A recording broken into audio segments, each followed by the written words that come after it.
Hello again, everyone. Welcome back to the Best Darn Diddler Review Show. This is a weekly podcast for anyone who loves The Simpsons, or ever has loved The Simpsons, hosted by two dudes that grew up on The Simpsons. My name is Miles, better known as Mr. Most Days Off, or man whose brain wasn't saved. And joining me today, as always, your co-host with the most, the man that never had a brain to begin with, Richie the Whiz Kid. How you doing today, Rich?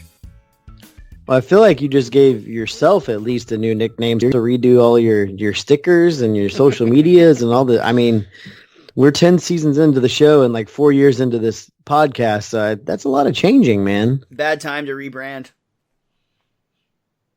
That should be like the tagline for our show, I guess. Is bad time to rebrand. Fuck it, I want to talk about it. I'm gonna cut you off so that we can. We're trying things today, man. Like we didn't do them successfully, but we're trying to make some changes to the show, and I'm really excited about it.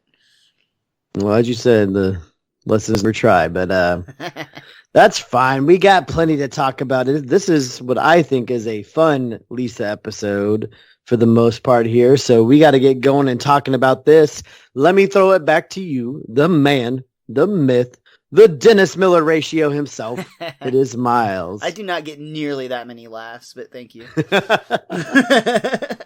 Man, so today we are talking about the episode They Saved Lisa's Brain, which originally aired on May 9th, 1999. We got the chalkboard gag, No One Wants to Hear From My Armpits, which I'm pretty sure is a repeat. And the couch gag, which is the couch sinking much like the Titanic did, and Maggie being the Rose of the group, laying out on a couch cushion, saying, "I'll let you go, Simpsons." Or they just didn't want to drown the baby. One or the other. Always something like that, yeah. But it's okay for the children to drown, but not the baby. So yeah, true, actually. What's the age limit on, like, if Maggie 2, 3, when does it become acceptable? I feel like they probably tried all that, and when they had just Maggie survive at the end, they're like, okay, that's doable. That feels fine. I do that roast show on Tuesdays right now, which might be over by the time this one comes out. Hey, go check out the old ones. They're a lot of fun. But we roasted Angelica Pickles from Rugrats last night, and it wasn't until I started writing jokes about her that I'm like, is it weird that we're adults roasting a 2 or 3-year-old right now? Like, is that happening? And is that, like, accepted publicly? I don't know, but it was fun. It's fine. She deserves it. That's what I said. I said she had it coming. So, yeah, that's how I also justified it in my mind. Yeah.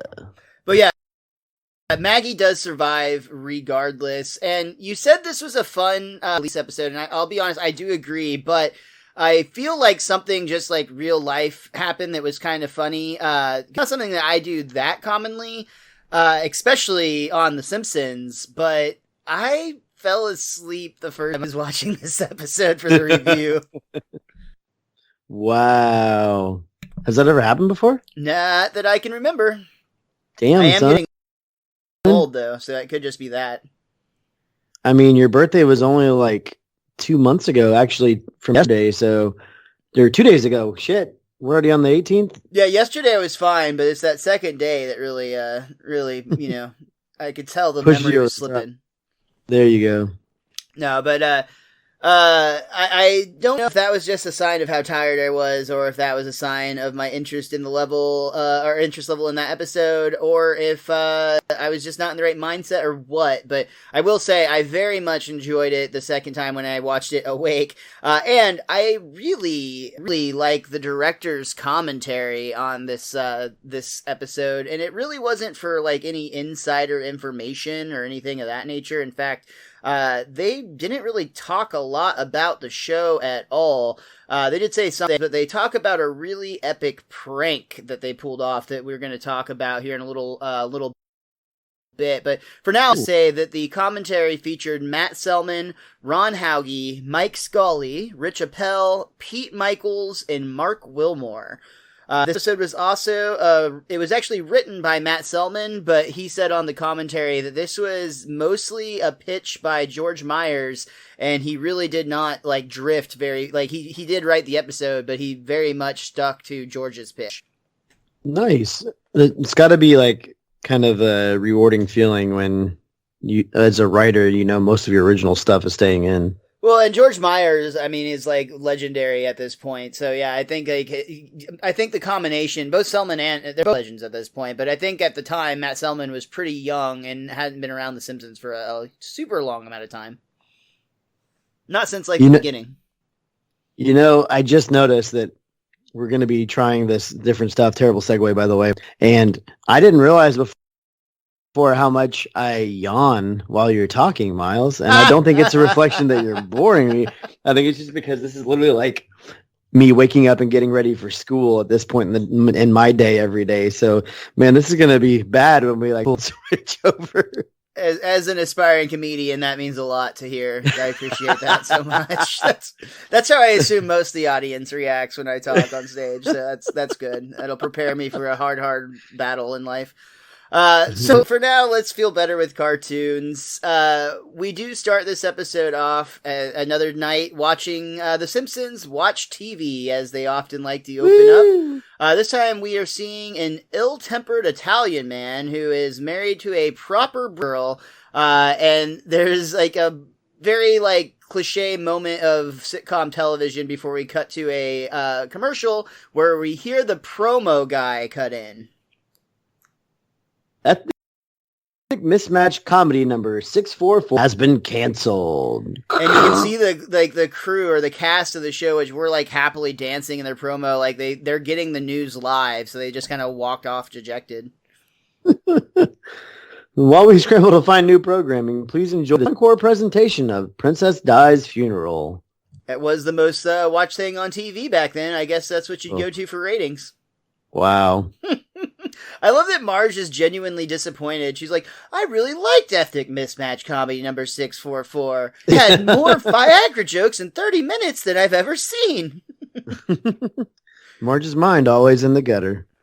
It is kind of funny that Marge would be that into Viagra jokes. Like, that's funny to me. Well, we've made before I've said before why I think she stays with Homer so much, and that tracks. Bow chicka bow wow.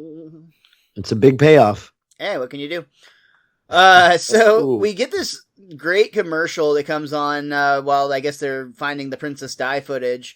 But it's basically like a corny radio DJ announcer. Attention, Springfield! How low will you go to win a trip to Hawaii? And it shows like a bunch of people doing really shady things, including Jimmy the Scumbag literally pushes an old lady in front of a speeding train. But it's okay, because in the next shot we see the bandaged up lady like toasting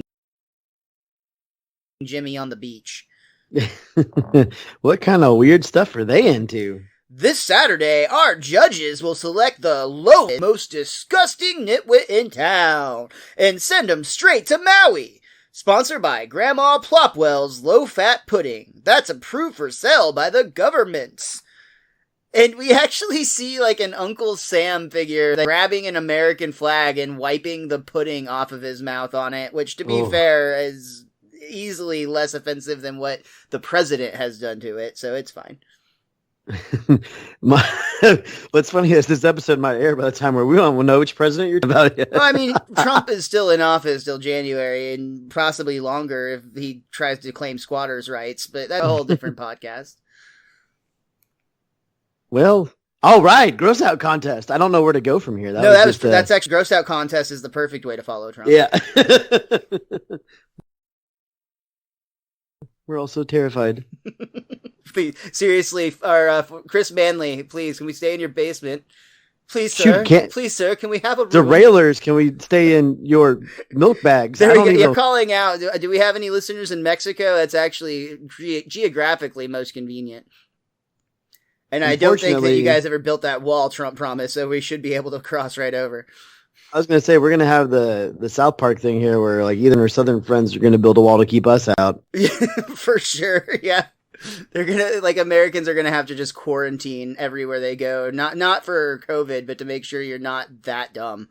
Yeah. We can't let this level of stupidity lower our IQ score. Sorry, folks.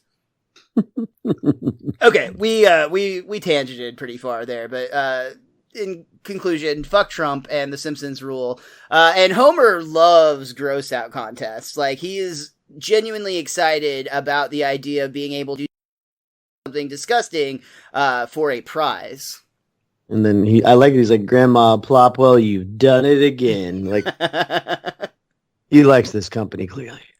And we actually we pretty much time jump to the following day or that Saturday, whenever the competition is going on. And there's like an entire stage built. There's a Grandma Plopwell's food truck handing out samples.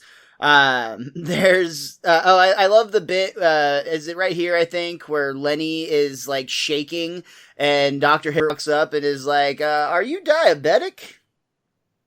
It's Carl, and he's like, no. Well, you are now. Oh. It's because they have sweetener that's like 300% better than sugar or whatever. Sweet sugar. People hear sugar-free, or my favorite thing is always people going, you can eat it, Richie, because I am diabetic, in case we haven't made that clear numerous times on this podcast. It's like, you can eat this, Richie, no sugar added, which is the biggest gimmick on earth, which all that stuff had sugar in it. They just didn't add more sugar. It's kind of like being fat-free. Foods will also make you fat.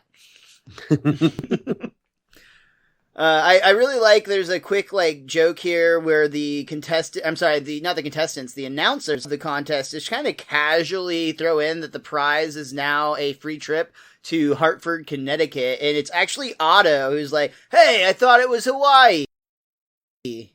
No one said Hawaii. Now let's get stupid with our first contestant, the human garbage disposal. We see Bart, actually. He walks out with his Bartman mask and a funnel and announces, ladies and jelly spoons, I will now take going low to new heights. I will swallow anything, and I mean anything people throw.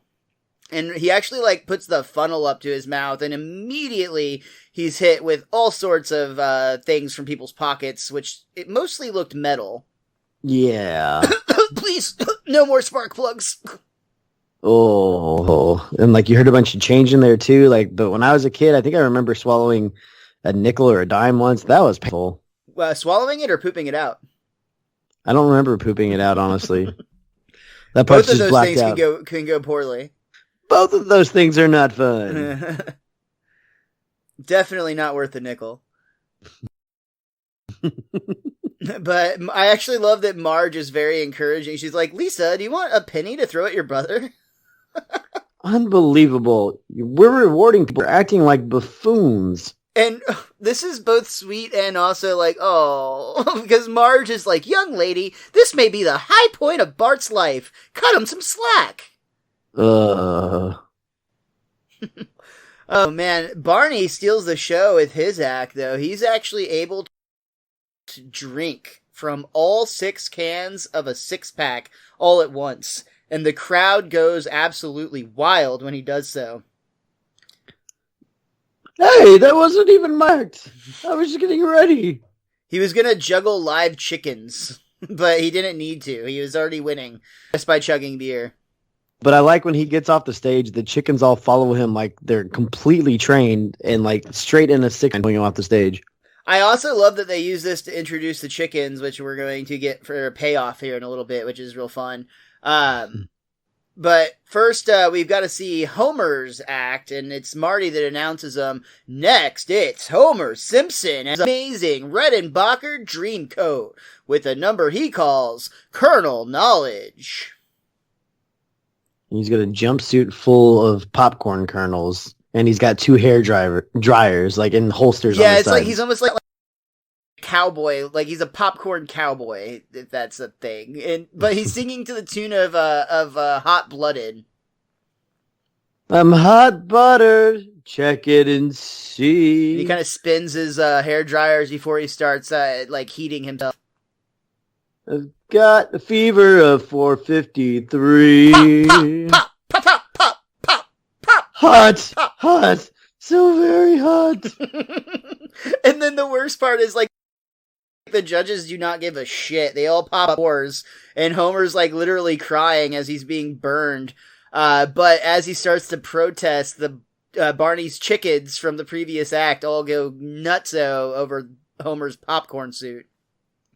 It's supposed to be like the most gross and embarrassing. So like they're not supposed to be like turned on or enjoy it. It's the grosser it is, the better his score should reflect. And the fact that he's getting burned by hot butter, you would think is better than a 4. Yeah. Especially since literally all Barney did was drink 6 beers. Exactly. I mean, which everyone in town do that all the time. Yeah, but like that's just like he probably had 6 beers at Moe's before he came to this stupid thing. Mm-hmm. But you know, the only person gross, that's just expected. The only thing that's really, or the only person who's actually embarrassed, a lot of people should be, but it's Lisa, who is just, she's honestly just completely disgusted with her town more than anything. The fact that people would want to do this. And Marge points out that nobody forced you to come here today. Well, she said, did they force you to come here today? Oh yeah, and Lisa's like, yeah, you did. Mm-hmm. Well, no one's forcing you to stay. Okay, I'm leaving then. You're not going anywhere, Missy. And plops her back in her seat. Yeah, so she is very much there against her will. Mm-hmm. Meanwhile, we see back on stage, it's Moe, and things are not going well for him, though to be fair, he's really not doing anything. He's just wearing a sailor suit and holding a giant lollipop. But he's trying to defend his act. But it's me, Moe, wearing a sailor suit. Moe with the lolly. I'm so out of character. Ain't nobody worth nothing. Ain't anything worth nothing. And he's very dejected as he walks off stage. I don't even know if he got scores. Or if they were very low. I feel like the way that was set up was like that was a post score when he was defending himself. That's fair. So we go to the judges' table to see who is going to be the winner of the trip to Hawaii. I mean Hartford, Connecticut, which is basically the same if we're being honest. But Rainier Wolfcastle is one of the judges, and he actually declares himself to be the winner for being seen with you freaks. For being seen with you freaks. But that doesn't go well at all. Seen with those freaks, but he should have been seen with me. Back to the freak. Rainier, by the way. So things go badly for Rainier as everybody starts to turn on him, and Lenny, who is dressed as a urinal, actually throws a urinal cake at him. It's so good to see. Krusty actually hurls a trophy at him, but it misses and hits Kirk Van Houten instead. That's fine. And that actually starts a riot with everybody throwing pudding samples everywhere. And Springfield always breaks out into riots. So it doesn't take much. Lisa is begging the town to stop fighting, but nobody's listening to her. And actually, it's just getting worse. A truck carrying a traveling Van Gogh stops by, and it's immediately smeared by Homer, actually, with chocolate pudding. And it kind of gives them like Homer's 5 o'clock shadow. Yeah, it's very, very touchy, I would say. Mm-hmm. I also love that it's a traveling Van Gogh exhibit, because Lisa will later point out that part of the problem with Springfield is they have no culture. And I love that it's something where you have Van Gogh pieces traveling in the open. Yeah, it's on the outside of a truck. It's like a glass truck, but yeah, with no cover whatsoever. Lisa can't handle it. She ends up getting hit twice by some random pudding shots, probably both of which came from Bart. But either way, she gets hit with pudding, and that's just the icing or pudding on top, I guess, that she can't take any longer. She sulks and is angry as she walks home, but she channels that into writing an open letter to the town. An open people of Springfield. Today, our town lost what remains of its fragile civility, drowned in a sea of low-fat pudding. And just then we see Homer, barges into her room, very excited. I got runner-up prize!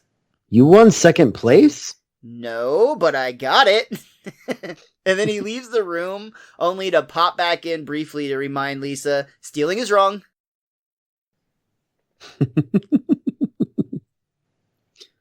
And what was the runner-up prize, Miles? Are you unsure how to say that word, Richie? Boudoir? I know how to say boudoir. Yeah. Homer wins free boudoir photography session. I think the R is silent. You're silent. Boudoir. That's what we're going with. Homer is happy, except that he doesn't actually know what anything that he's looking at means, because he looks up boudoir and photography separately, and each time, like, and then he goes back and looks up boudoir again. This is going to be a fun one. And then we cut back to Lisa nuclear. going back to her. We are a town of lowbrows, no brows, and ignorami. We have 8 malls, but no symphony. 32 bars, but no alternative theater. 13 stores that begin with Le Sec. I write this letter not to nag or whine, but to prod. We can't better ourselves. And on cue, Bart is butt naked, as the script says specifically, and he's riding a pig through the hallway. Well, most of us. And Lisa's letter actually gets some pretty big publicity. It actually gets published in the town's newspaper. Only Homer doesn't notice at all. Yeah. Dad, did you see anything provocative in today's paper? Yes, there's a real think piece here about a bra sale. Dad, stop kidding around. Look, they printed my letter. Hey, that's wonderful, sweetie. I'm going to read it just as soon as I finish what I'm doing here. And he folds up the paper and takes off his glasses, and he puts everything in his pockets and just sits there quietly. Well, I'm sure someone has the time to read it. I envy them. Oh. He's doing, like, literally nothing. Like, it's so good. He's the father that reads. I mean, he's technically there. Mm-hmm. That counts for something.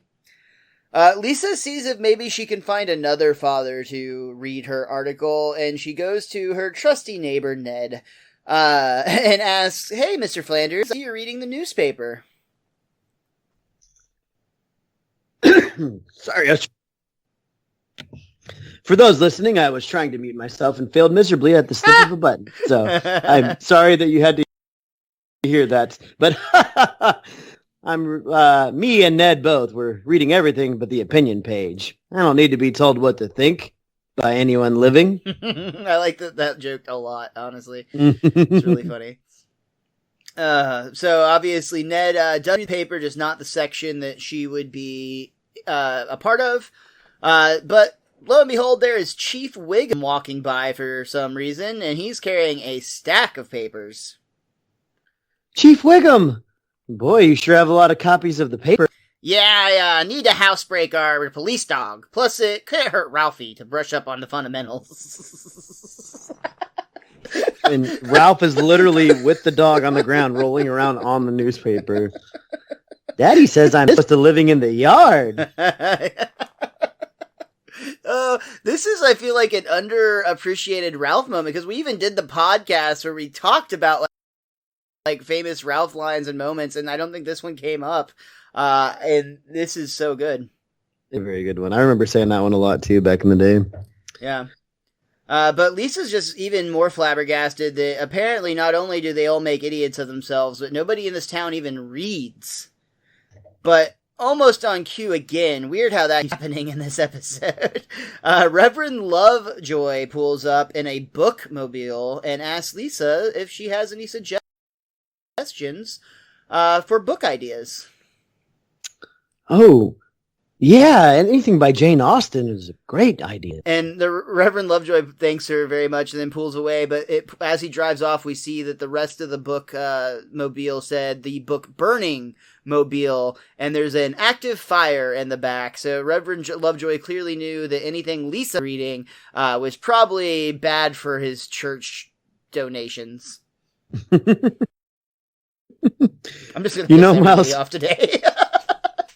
Miles, I realized that like I'm so in tune with like I actually like, even though I said I was yawning, I've been in tune to listen to you and to the script that I haven't even been paying attention to my notes, which have a couple of good points already up to this episode. Nice. So I want to catch up real quick. Yeah, do it. First one is going to reflect this one immediately, which I I love just the visual, as we were just talking about, of the fire inside the book burning mobile. And I just want to know how strong this vehicle must be to maintain a fire without actually burning down the car. And that's just a fantastic setup for this vehicle. And I'd kind of like one. I'm not saying I'm going to burn anything in my car, but you might like it. I don't know, for some odd reason. But to go in a different direction, when Rainier Wolfcastle in the previous was like yelling about how everyone's basically idiots in the town as well, and that he's going to take the prize. Did you see the get up that Burns and Smithers had? I believe Smithers was the tail end of a horse, right? Yeah, And like Burns was the front half. isn't that just the perfect scenario for Smithers? Yeah, I mean, he's probably one of his happiest days on the job, if that's what you mean. I mean, he's also an ass, but like quite literally. But yes, I just wanted to make sure we pointed that out. I just feel really, really sad for not pitching to like the small amount of effort I put into each of these podcasts. I'm glad you terrible. Use Google. That's wonderful. I didn't use Google. I literally wrote it down and wanted to point that out. No, that's good. I'm with him. That's good stuff. And it's a Burns thing, so you know that you want to bring it up. Like Smithers. Whoa. Hey. But again, back to or did you have other things that we passed over? Sorry, I should have asked first. No, that's good. That is a good one, though. That was back when everybody was literally trying to make an ass of themselves, so I guess Smithers was winning. Yeah, in more ways than one. So Reverend Lovejoy is burning all the books Lisa suggests, anything by Jane Austen, and then Lisa goes home, but as she goes into her room, and she's still kind of sad, a paper airplane sails through her window, and it turns out to be a secret message. Ooh, what does it say? Somebody did, in fact, read her and wants to meet her at 13 Usage Street. Tell no one, and bring a dessert. It can't just be super secretive and creepy. They always have to add in that quick little joke that explains me to a T. Oh, except for the creepy part. I should have clarified that. No, damn it! I thought that was the most accurate part. Thanks, Miles. It's the beard, man. No, you look. My like beard's getting mighty fine right now. For what it's worth. You're gonna stay warm for winter.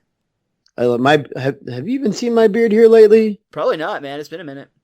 Yeah, even though we were on camera together, my beard's getting pretty damn impressive, I must say. Oh, good for you, dude. Good for you. You should donate it to people like me who can't grow beards. We're marginalized people, man. Oh, we'll start a not a GoFundMe, but like sponsor Miles. Yeah, there you go. With the sad music in the background.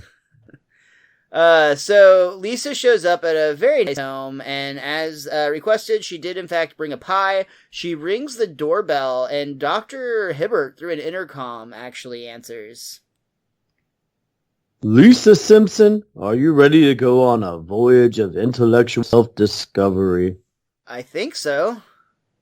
Is that a pie or a quiche? Pie. You may enter. I love that like you can hear kind of like the casual discussion going on of like, okay, it's pie, it's okay. But Lisa opens the door, and inside she finds a whole group of very intellectual Springfieldians, including Dr. Hibbert, Principal Skinner, comic book guy, Professor Frink, and Lindsay Nagel, who, once again, the commentary track said this was her first appearance, but then corrected themselves and was like, no, she's definitely been on the show before. So yeah, they've said that more than one episode. I'm positive of it at this point. So they like made this character. Matt Selman, this might be the actual first time that she was given a name, but I'm not even sure if that's true. I wrote that in the notes where I was like uncertain. I was like, Lindsay Nagel is finally Lindsay Nagel officially, and then I was like, or wait, what? They did say that Matt Selman named the character, and he named it after her. He named named the character after his agent. His agent was named Sue Nagel, and she was also kind of the annoying, aggressive business type, and then he apologized to her on the commentary. That was pretty fun. But Lisa is welcomed with open arms to Mensa, and it's explained to her it's an organization for people with high IQs. I know that. It's also a constellation visible only from the southern hemisphere. And that for Frink is like very impressive. She's good. She's very good. Then she brought a cream pie. Hi, Lee. And Frink's excitement over dessert brings us to the end of our first act, and it feels like a lot happened in that 7 minutes. And the funny part is, it, for the most part, other than that last 30 seconds, has nothing to do with the rest of the episode, really. I mean, a little bit at the end it comes back, but ultimately this was the setup for the plot of this episode. Yeah. And also, we took a very, very long road to get through that 6:58. That's true.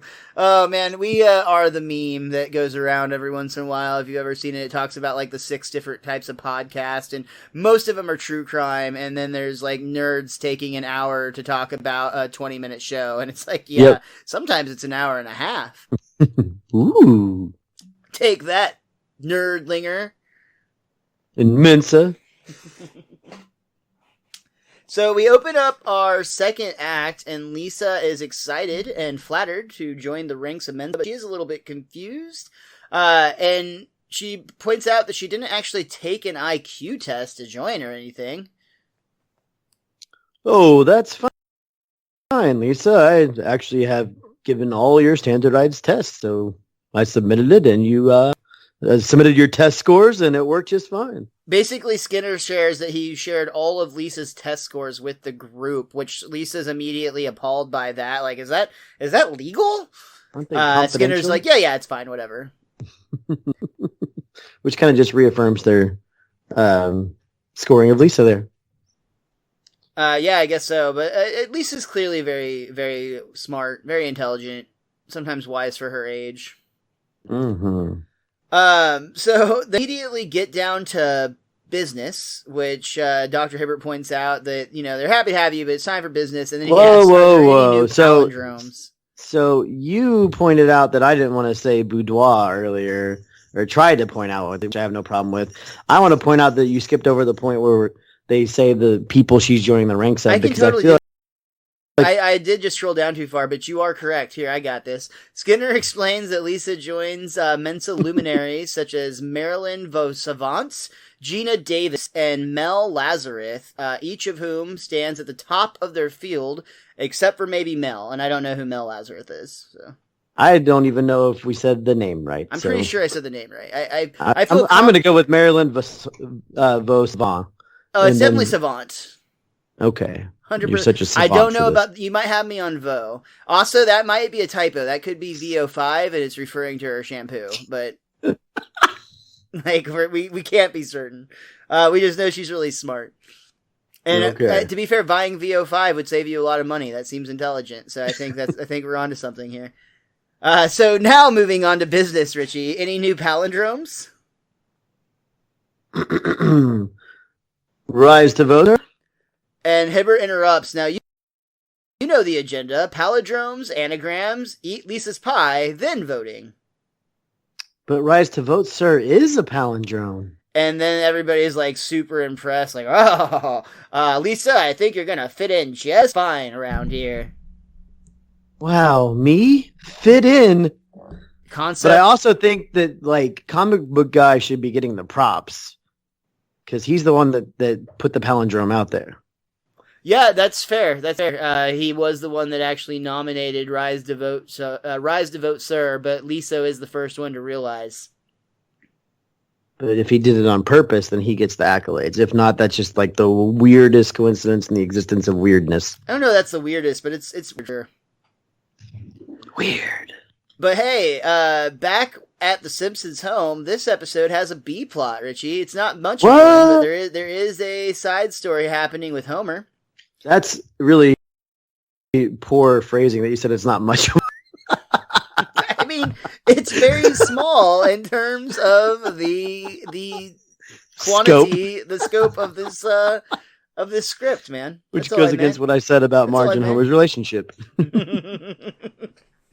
All right, well, Homer's gonna take some pictures with his dingling hanging out for Marge is what's happening.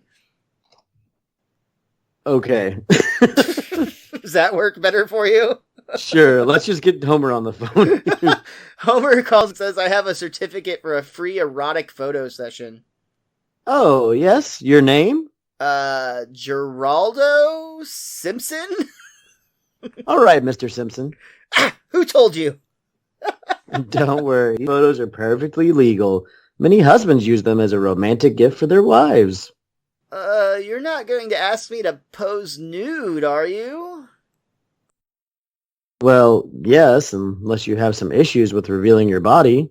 Well, I don't, but the Block Association seems to. They wanted a traditional Santa Claus.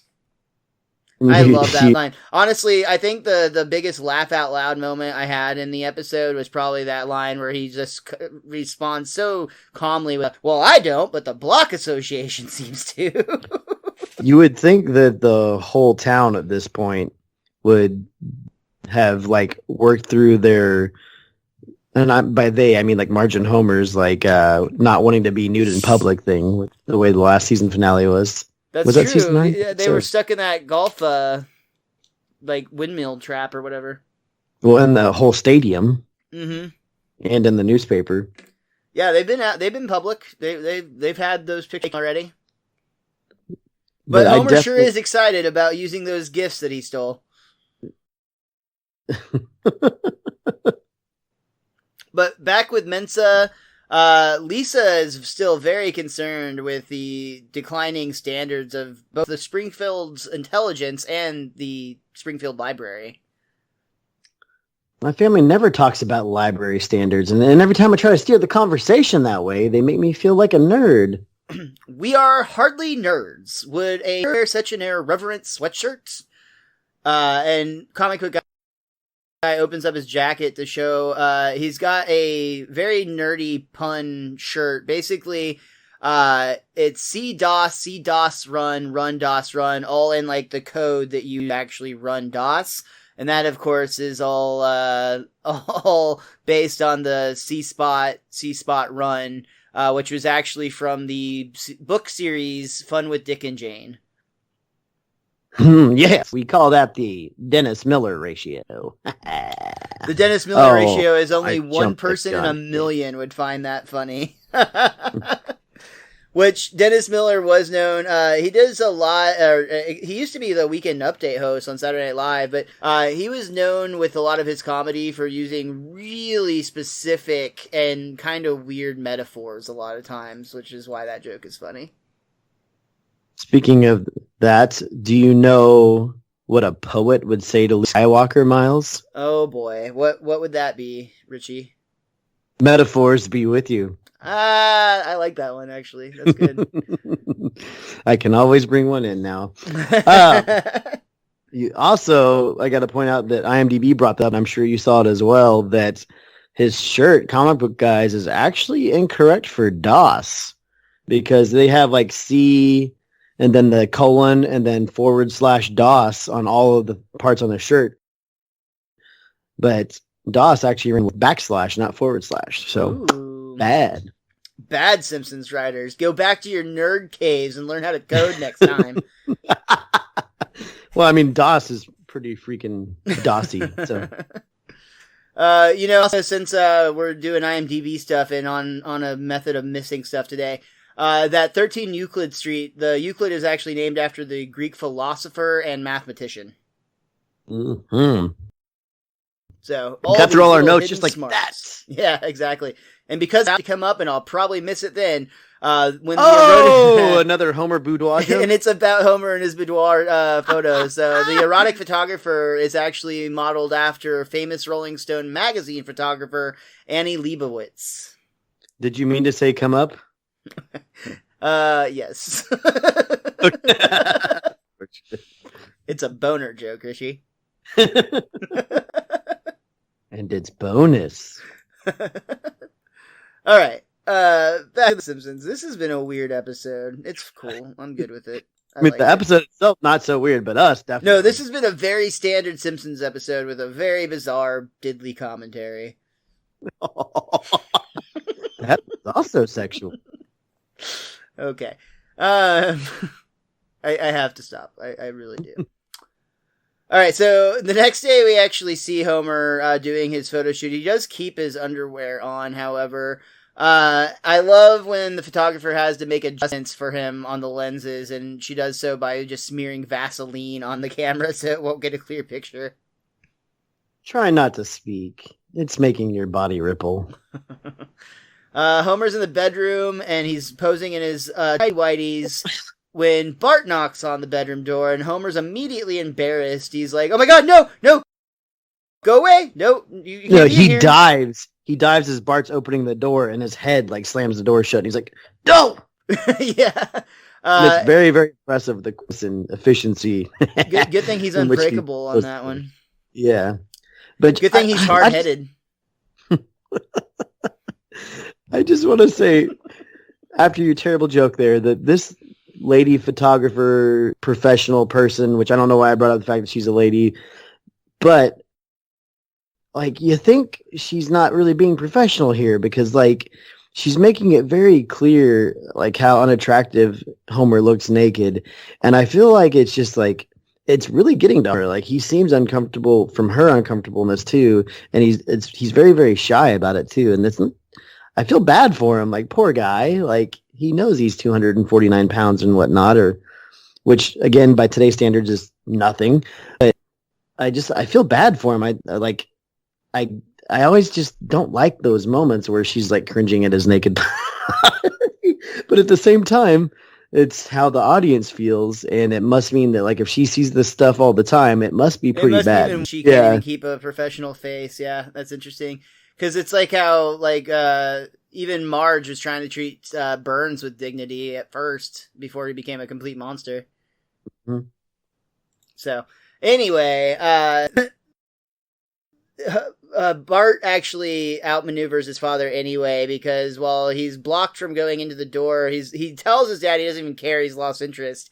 But then he immediately shows up, somehow scaling the side of the house, right? I did not see anything really to stand on. But he's like standing on the window ledge, just like pressed against the glass. Yeah. Like super, it's really, really like creepy and funny all at once of how quickly Bart got up there.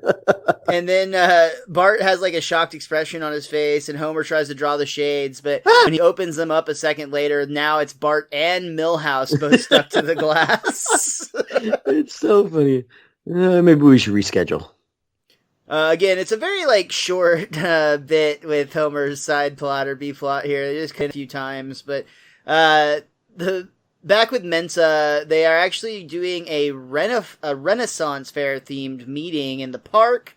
They all have elaborate costumes on, and Lisa is like, again, she has never felt like she belongs anywhere. So the fact that these are the things that she would really like to be doing, and she's found people that really like to do them with her, is actually really, like, it makes you feel good for Lisa. Yeah. And she is excited. This is so cool. I feel like back in the Renaissance. Please stay in character, gentle wench.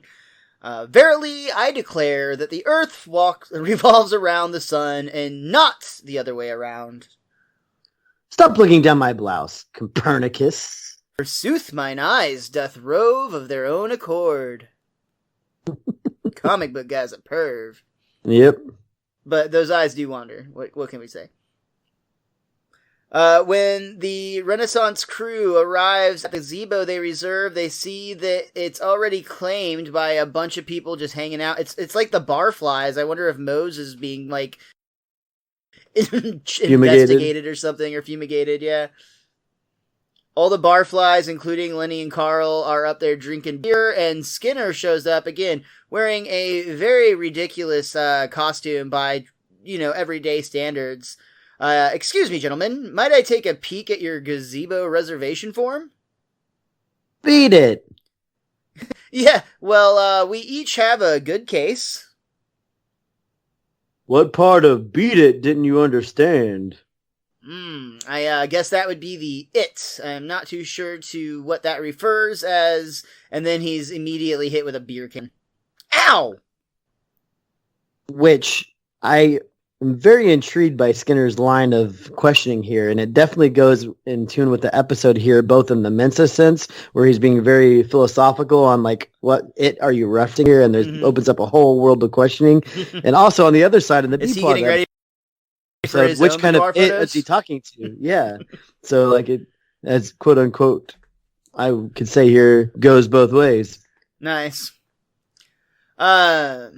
Yeah, that is interesting, and it is kind of just a very Skinner sentence too. Like I guess that would be the it. Like, and he's such a nerd, and you just like. But at the same time, these Mensa folk actually did go through the proper channels to like reserve the gazebo, so you can totally sense their frustration, and they're very much being bullied by some essentially townies. Which it is funny. Like I used to have this, public park space in one of the spots I lived that had a place that you could rent out for like parties, gatherings, and whatnot. But it's like I feel like people could just like walk in there at any moment if they wanted to as well. So it's like, what's the point? The city's trying to get a couple bucks off you, but you could just walk in there and do what you want anyways. Yeah, 100%. Because even in the next one, Hibbert points out that there are multiple gazebos, and there is like a weird term here that's very dated. Yeah, I honestly like it. Just like the weird thing about this one too is it's not even really a joke. Or maybe at the time it was, and it's just how like shitty people were oh my god, I'm trying to think of the actual word, transgender people. But Hibbert says, "Oh, it's hopeless. There's some she-males in Gazebo 3, a nasty-looking spider in Gazebo 6, and the less about Gazebo 8, the better." Which basically just implies that all of the gazebos are taken up by something. And again, just the use of the word she-males just very much feels like uncomfortable and dated while you're watching back this episode. But it does so happen that Chief Wiggum walks by at this time, and Skinner's relieved. He points out that they reserved the gazebo, or they reserved Gazebo 7 specifically, but they're not moving. Well, I mean, what's a plump, very efficient constable to do here? Well, this is where I guess they were trying to set it up as a joke, but again, it doesn't really work. It's not really funny in my opinion. You can see how Miles and I are both trying to get the other person to do Oh, no, I can tell you don't want to, and I'm happy to do it. But Wiggum basically says, geez, how many gazebos do you she-males need? And again, everybody's dressed as, like, Renaissance people, so that's the attempted joke. But Wiggum actually walks up to the group, and he's like, "Beer me, boys." Oh, my gosh. Why do we live in a town where the smartest have no power and the stupidest run everything? Maybe I should just move back to Alabama. That's a great joke because both, one, that proves that Springfield, at least in this case, is not in Alabama, so you can eliminate that. And two, it proves that people from Alabama, or in my mind, people from Alabama are dumb. That's the joke. It's funny. Sorry, Alabama. Now I feel like Matt Selman after apologizing to his agent earlier. What's funny is that joke's not dated whatsoever. No, that one still fits and looks to project to ring true for a long time. Back in their regular clothes, we see the Mensa crew roll up to Mayor Quimby's office, and they announce that the jig is up, and that they have a report on gazebo reservation reform. It's going to change how things are done in this town. But Quimby thinks they're talking about something entirely different, which is a great little bit here. Basically, Quimby's convinced that they actually have dirt on him for, the jig is up, we've got this report, and we're going to change how things are done around here in town. Again, they're talking about gazebo reform, and he's like, oh god, all of the various scandalous things I've done. So he starts shredding documents, and he actually jumps on a horse to go to a plane. Well, he calls his goons in, and they just are completely efficient. They shred the documents, then pick up the document shredder and put it in a document shredder, which documents and the shredder of the documents. Good luck putting that back together. Yeah, and then when he runs out the back while they were looking at the shredder, he's on a horse, which goes onto the back of like a plane or a jet, which immediately takes off, and then the horse even gets parachuted out of that said jet slash plane. And it's just a whole quick, like, they have practiced this numerous times. Yeah, it's a very much a routine that they have. It's almost like Ocean's 11 style, how like coordinated everything was. Like 11 people, it was a dude and a horse and a couple of shredders. Ooh. Ninja Turtle fight. But at the end of that whole shebang, the police bust into the office as well. They do. They show, and they're like, "What's going on here? Where's the mayor?" Which, how is Wiggum not like plastered at this point? Because that was literally just like he's just drinking beer at the gazebo, right? He skipped town. So Wiggum is confused as to who's in charge if that's the case, and Hibbert points out it's a good question, and they all decide to take a look at the town charter. There's a funny moment here where all the Mensa people essentially kind of they're kind of bragging a little bit, but basically everyone starts to read it and they're like, done. Well, I think it's here too. It's like it goes Lindsay Nagel, then comic book guy, then Lisa, then Hibbert, then Skinner, then Frink. All right, well, you hard knowed me, but it's fine. They basically go back and forth saying, done, done, done, done. Like kind of racing. Yeah, that I wasn't trying to hard know you here. I just don't know how, like, even if we do those in voice, like, we might be able to pull it off. So here, for your enjoyment, to make Miles feel better, we'll do each one in care. Done. Oh, no, we're past this now. We're moving forward. According to the charter, should the mayor abdicate, a council of learned citizens may rule instead. And they point out that there's no one more learned than us. So I guess we're in charge. What? Let me see that. See here, we the people, cruel and unusual, blah, blah, blah, ritual circumcision, yak, yak, yak, jeez, I'll take your word for it. And he just puts the charter back on the desk. So does that I guess you are in charge. Does that explain why Springfield does not exist anywhere, but does exist everywhere, and also why everyone in town doesn't age? Because of ritual circumcision? Yeah. It's as plausible as anything else I've heard. We need to mark this down on our Simpsons calendar that never ages. So immediately they take their new power and start to try to reform Springfield. They say, with our superior intellects, we could rebuild the city on a foundation of reason and enlightenment. We could turn Springfield into a utopia. A new Athens. Or Walden 2. Yeah, real Candyland. Everyone's like, huh? Of the mind. I'll just go now. Yeah, I love, as he walks away, Wiggum calls Mensa a bunch of dorks. Bunch of dorks. And that brings us to the end of our second act. This one, I will point out, has been relatively even. Both first and second acts are about 6.5-ish minutes or so. And the third act will be in the same approximate time frame. Woohoo! We start out with 3 days after, I believe it was, Mensa took over. Kent Brockman is giving an interview to what they call the Bright Pack. So, Lisa, what do you and your fellow eggheads have planned for the city? Business as usual? No, Kent. We're going to use the power of good ideas to change things for the better. Well, excuse this jaded reporter if he says he's heard that before. Oh, well, we really mean it. You do?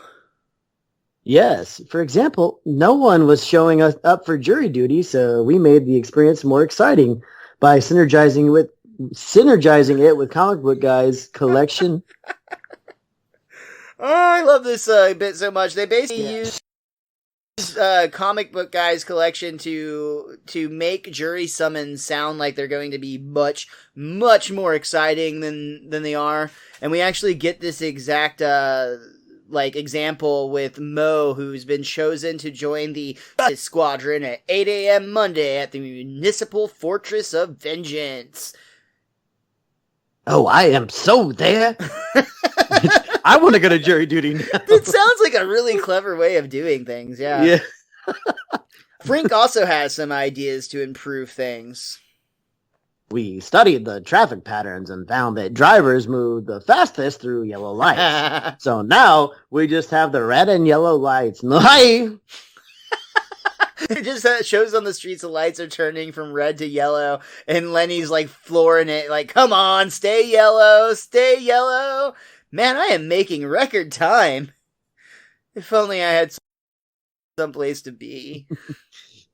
I think that is literally the scariest idea ever. only yellows and reds? That would make me feel so anxious all the time, which I already feel anxious enough.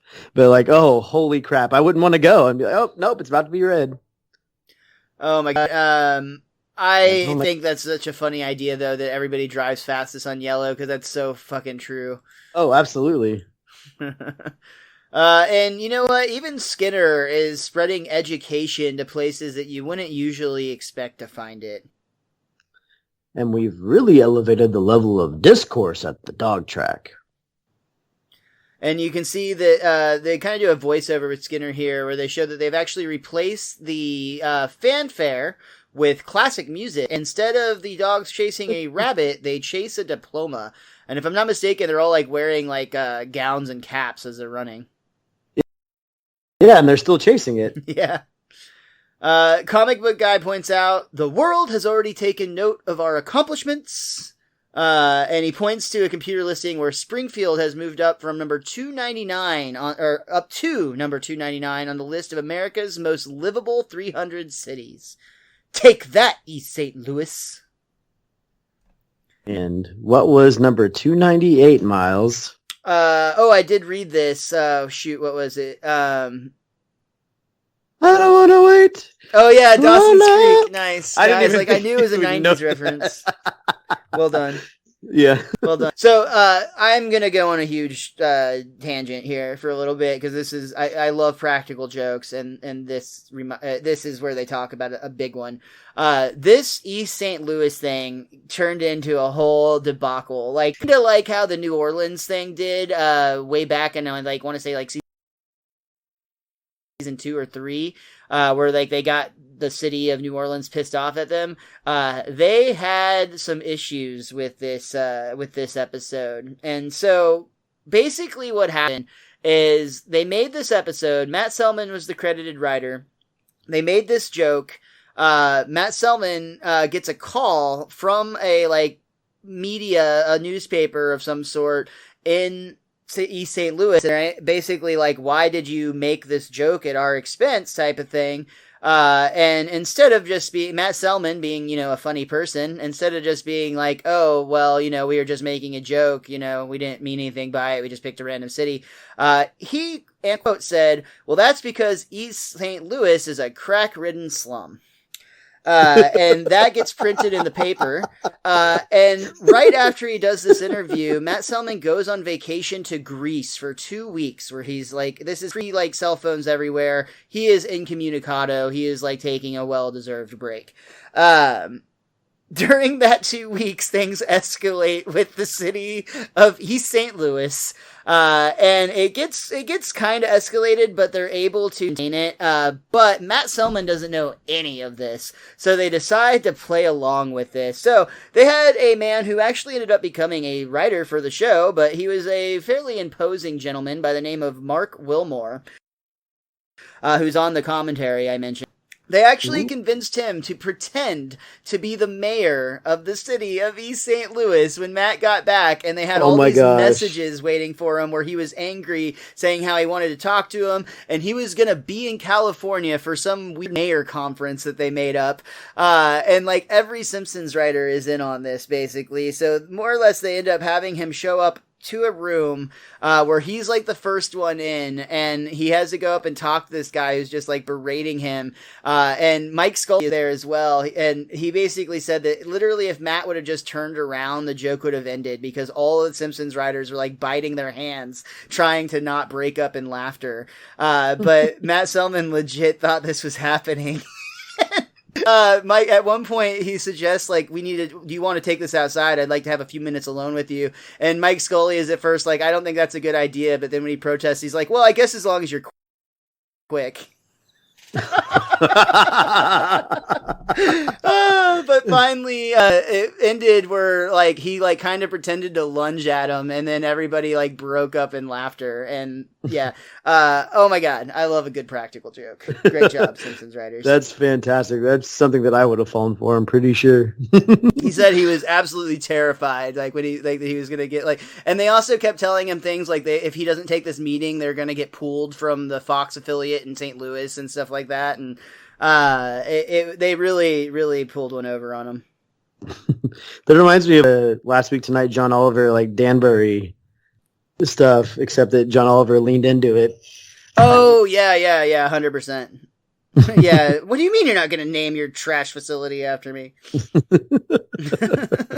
All right, so we will go ahead and get back into our script, but I really like the commentary. That's why you like been the a little commentary so lackluster much recently. They've even said so themselves, but man, those bits right there are the nuggets of gold that make it so worth it. So we cut back and see Homer is now trying to do his photo session in the basement because it's a lot safer from prying eyes and also dark, since light is not his friend, the photographer explains. Yeah, let's play some music. Click. And we kind of get like a little montage here of Homer posing to "I'm So Sexy," and I do love when he says the line, "It's time to get Homer erotic." And he's in like a fireman get up. We'll see that he's in several costumes. Yeah, he starts out in his he's doing something with his hose. Hose before bros? That's how I meant that, yes. Oh, man. So we see the Learned Council who are conducting their weekly meeting, and Skinner is proudly reporting that the trains are now running on time, metric time. Which metric time actually is a thing, but it would not make sense in this context. Yeah, you can. One of the other things you can read about if you like look up the trivia on IMDb, because it's very good at describing this. I'm gonna let you do. You can do that yourself if you're interested. But yeah, it is real. Not accurate in this joke. Yes. So Lisa asks for proposals to give at the State of the City address. Comic book guy has a plan for eliminating female obesity. Oh. That's exactly Lindsay Nagel's reaction, is like the disgusted, like Silent Bob rake. But Lindsay has a suggestion herself to build a shadow puppet theater, which somebody's like, Balinese or Thai? Why not both? But that's when we actually get comic book guy in his traditional sarcasm is like, oh, that's a great idea, which immediately starts to trigger Frink's sarcasm detector, which triggers comic book guy into being more sarcastic until the literally the sarcasm detector That's a explodes. real useful invention. Yeah, ooh. Beep, beep, beep, beep.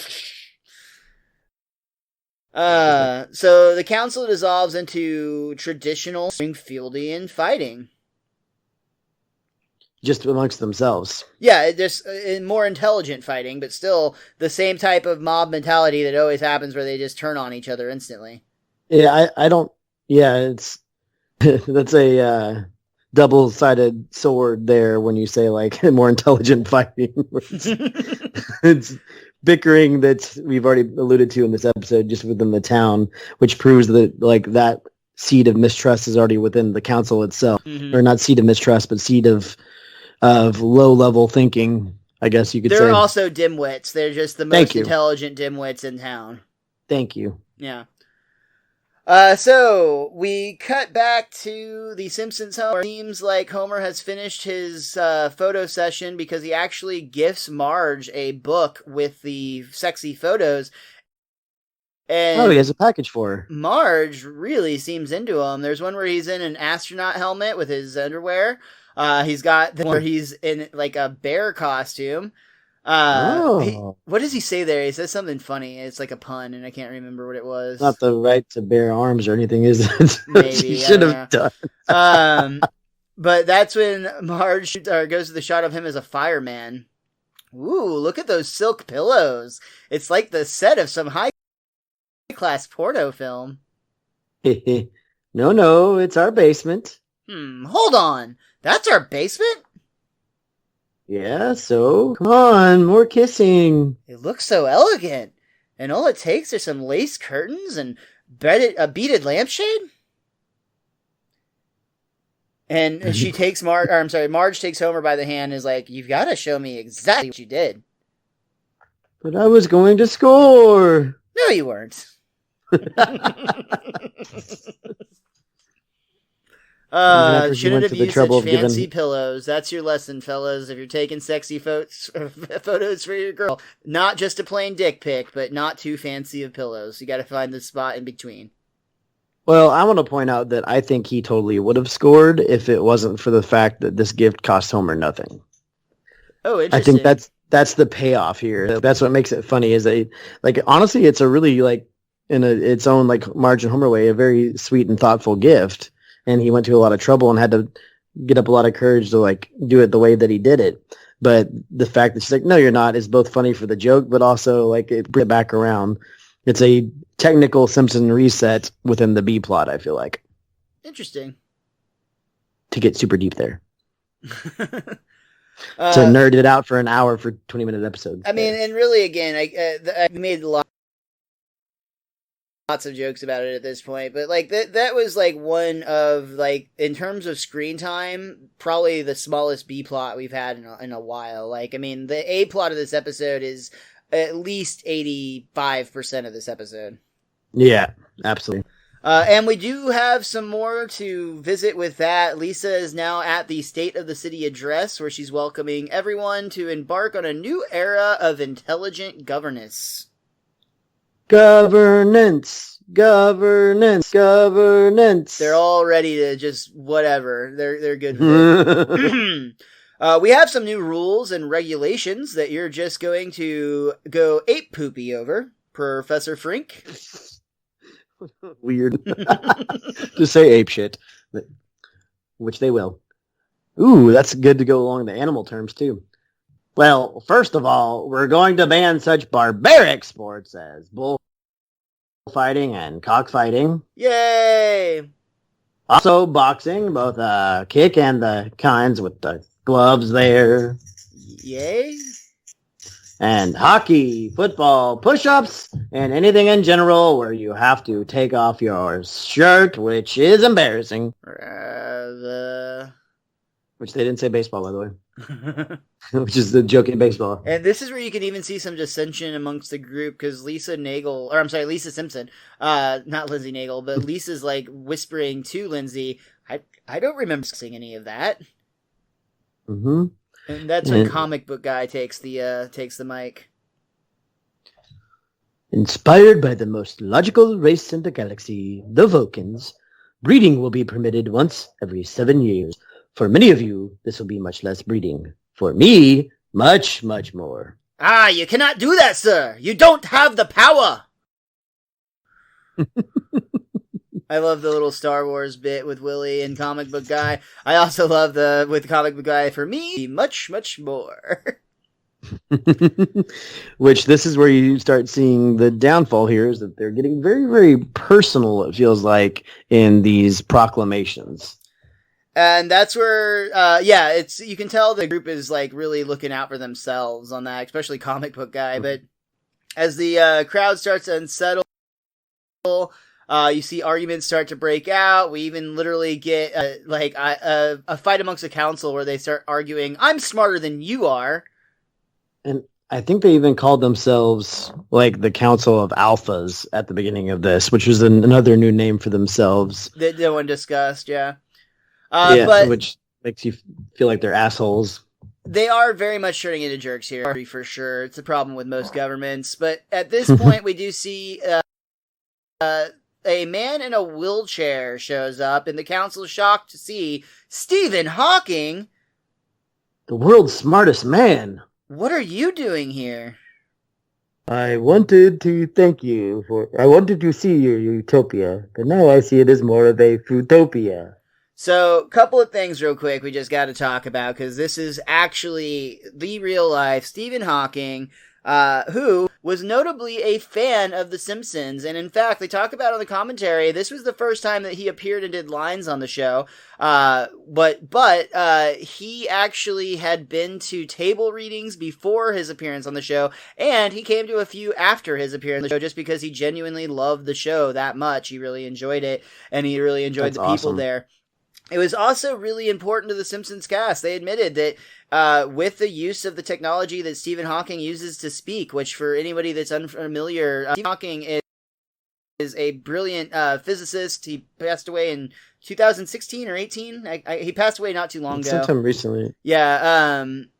Either way, he was a brilliant man, but he had a condition where he was basically in a wheelchair, and he had to communicate by typing, and he had like a text to voice speech box that it was very, very well known. And it was very important to The Simpsons to actually use his real voice, so to speak, in that they actually recorded him typing. He got his lines, he typed them in, they came out as he would say them, complete with having issues with the word Fruitopia. They had to take several takes on that because his software was not picking up on what they were trying to say, so he'd have to type it out in different ways to get it correct. But they said on the commentary, even back then, it would have been far easier just to recreate his lines digitally and not actually have him record it, but it was so special to all of everybody involved to actually have him record his lines again. Since he was such a big fan of the show, they kind of consider that to be a bit of an honor, as they should. And I just thought all of that was really neat, something that they talked about on the commentary. Again, this is a really good commentary. And it's like a recording of a recording too, which in itself is tough to do. Like you said, it just makes it more special. Right. Which, to clarify, he died on March 14th, 2018. Again, once more, we'll have to give props to IMDb on that one. Yeah. If it's right or wrong. But for the sake of this, when you're talking about people with high IQs, you really would set the bar, or it'd be very close. Stephen Hawking would have to be on your Mount Rushmore of high IQ'd people, we'll say. Absolutely. So him showing up to kind of be counsel in their place is very, very fitting in this case. And he actually even cuts them off, because whenever Hawking says, I want to see your utopia, but now I see it's more of a fruitopia, Skinner is trying to be well, I'm sure what Dr. Hawking means is... Silence! I don't need anyone to talk for me except this voice box. You have clearly been corrupted by power. For shame. And Homer Simpson pipes in with a great line here. Larry Flint is right. You guys stink. Larry Flint, also famously in a wheelchair, but very, very different person. He was known for running and operating Hustler magazine, which to his credit, he did turn into an absolute empire. But he was known for being a sleaze king more than he was for being intelligent. Mm-hmm. I don't know what is the bigger disappointment, your failure to formulate a unified field theory or Springfield, this town. Egghead I did that cabal. backwards. I also love that Skinner actually takes a punch from Hawking because he has a spring-loaded boxing glove mounted into his wheelchair.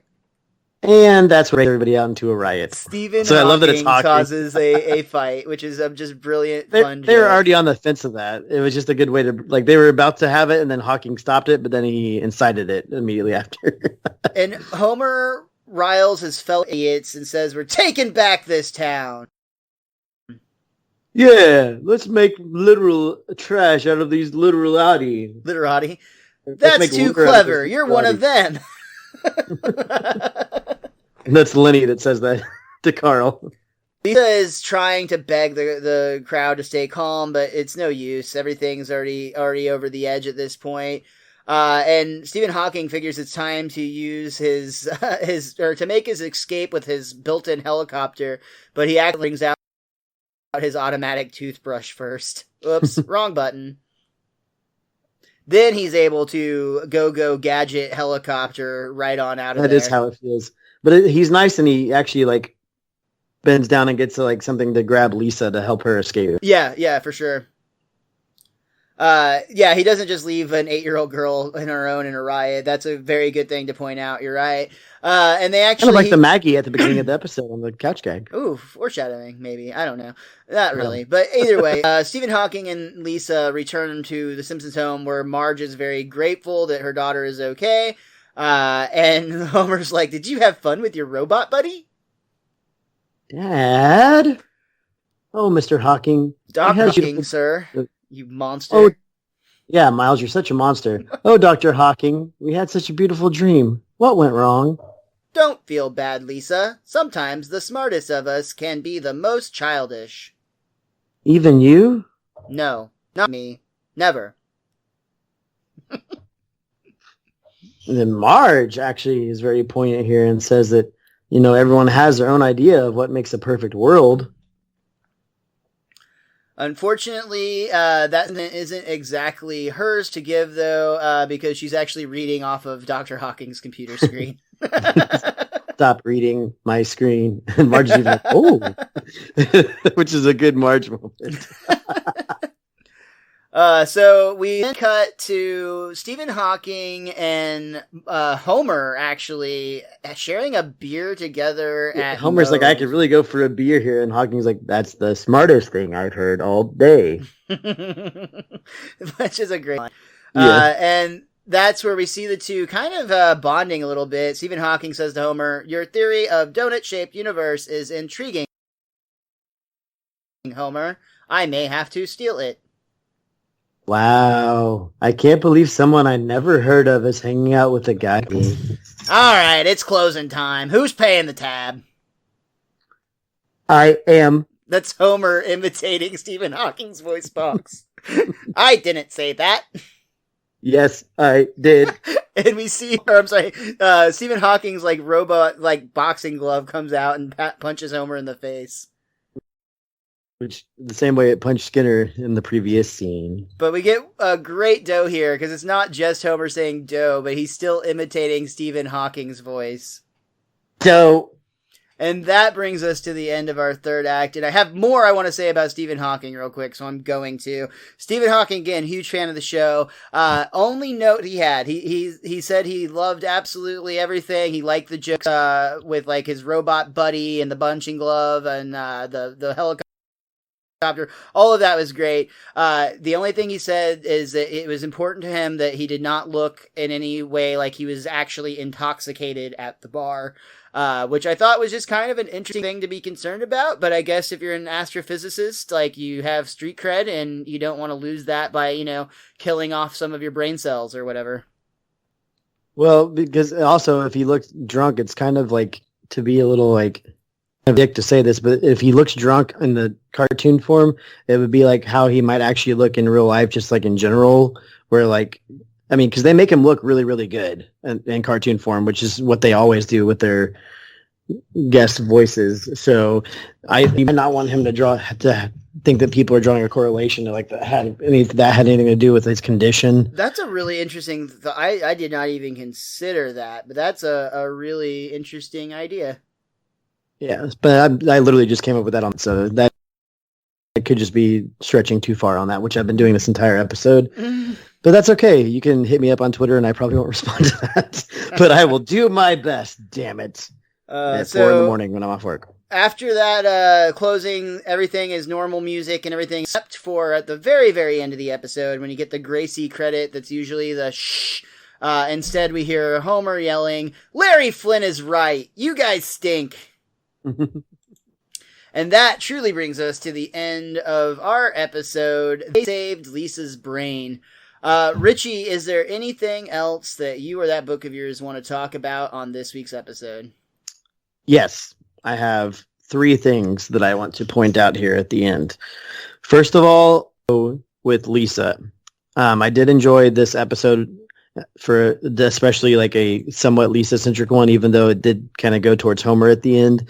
And I feel like she actually suffered from a Homerism thing here, where like you really got to see Lisa living her best life for a few moments, where like she was really, really happy and getting everything she wanted. And much like what happens with Homer, it all comes crashing down. But usually Homer brings it about himself in some kind of way, or he's forced to have it taken from him, which is exactly what happened with Lisa here. Everyone else got too big for their britches here, but Lisa was still the one trying to be like, I don't remember agreeing to any of this or this. I don't remember us talking about this. And it almost feels like that if she got to keep doing things for a little while, it would have stayed better for a little longer. But eventually I think she would have gotten too big of a head herself if she was the only one doing it. And they kind of put that off on the other characters like comic book guy and Frink. But like, it was really, really sweet to see Lisa like getting to do something awesome, getting the spotlight and actually succeeding. But again, the Homerism of it where it gets taken away from her is kind of like upsetting, but they saved it with a really guest star, which is my second point. I think this might be my favorite guest ending to an episode. Not my favorite ending overall, but my best ending with a guest star. Sure. Yeah. I really like the bar scene. It's really, really awesome. And everything in the scene before that with Stephen Hawking was just really, really cool. And I think they did a very good job of ribbing on him without making him feel like a jackass, basically, where he got to rib on himself in a good way. It really fills my heart with joy learning how big of a fan he really was. Like that is really cool. And I agree with you, as far as strong ending with a celebrity guest, like this is definitely up there. I love the bit with him in the bar. I love the bit that he said, like, what Homer said was the smartest thing you said all day. I love that Homer still at the end of the episode had no idea who this man was. He legit might have thought he made a new robot friend. Like that's the intellect that they played Homer with on this episode, but it worked really well in contrast. And actually, the last thing I have to say is awesome. Whoa. Oh, I'm so sorry. That's part two, because I saved my best for last. You had three. I apologize. I saved the best one for last, which will tie into the whole, like, as we figured it out, the whole thing where like the Simpsons universe within itself did a ritual surgeon that put them in a time loop. The word utopia, which they bring up in this episode a few times. The word utopia, or the phrase utopia, literally means nowhere, which I think is such a cool thought to ponder on. And you guys can all do that at the end of this as well. So people always strive for building a utopia, and like even political figures will bring it up occasionally, I believe. And just in your normal conversation, people talk about they want the world to be a utopia or to have their own utopia. But it literally means nowhere, which means it's both impossible, yet we keep striving for it. So that's something to think about when you think, this could be this or this could be that. It's never going to happen. It can't happen. Perfection in itself is kind of an oxymoron, or it's kind of a double-edged sword as well. So just think about that when you guys rib on somebody for not being perfect or the way you want them to be, and that keep in mind that it's literally impossible. That's beautiful, man. I really wish you would have let me go on first with my last things. I wouldn't just shit all over that beautiful. I don't think this takes away from that at all. That is truly a good sentiment for everyone to take away. The last thing I do think it's funny, but it is Stephen Hawking related one more time. So I'm going back to that I promise, for the last time this episode. In this episode, they claim that Stephen Hawking's IQ is 280. But in reality, he was actually always very modest about talking about IQ and his IQ score in general. And actually, in a 2004 interview, when he was asked directly, how high is your IQ? He replied, and I quote, "I have no idea. People who boast about their IQ are losers." Which plays into the end of this episode. Really, really briefly. And I think that's really, really fun. And I think building, so I can try to twist that into connecting to what you said about utopias. I also think that's very true when it comes to intelligence. I think that people like to box in what intelligence means in so many ways. But, I know people that are very intelligent in very specific ways that might not be, classically educated or have a high IQ. Very well put. But anyway, we're going to go back to talking about cartoons and stuff, I promise. This was a weird episode, but hey, it was a fun one. I had a lot of fun talking about it. Hopefully everybody enjoyed it as well. We sure appreciate you tuning in, downloading, sharing, liking, subscribing, following us online everywhere. Where can people do that at, Richie? You can follow Miles at Mr. Most Days Off everywhere online. You can, but especially on Twitter. You can follow me at thewiz_kid23, especially on Twitter. But most importantly, you can follow us at Best Darn Diddly on Twitter. That's DIDDLY. And, of course, make sure you come back again next week because the Wiz Kid and I will be returning, I should say the word correctly. Returning for knowledge. We will be returning for Kernel Knowledge, yes. We will be returning for the season finale episode of Season 10. My goodness. Wow. Is that really true? Yep. Wow. Is it apparent that I'm stalling for time because my internet froze and I can't get the title of the episode that's coming up next week? Oh, no. I know that. We flew over 2,000 miles to Tokyo, maybe? Is that what it is? I like to think that you would be right. Words would appear 30 minutes over Tokyo. There we go. Richie and I will be back again next week to review 30 Minutes Over Tokyo, the season finale of Season 10. And watch us make litter out of all this litter. Fucked it up twice, man. And until next time, be cromulent to each other.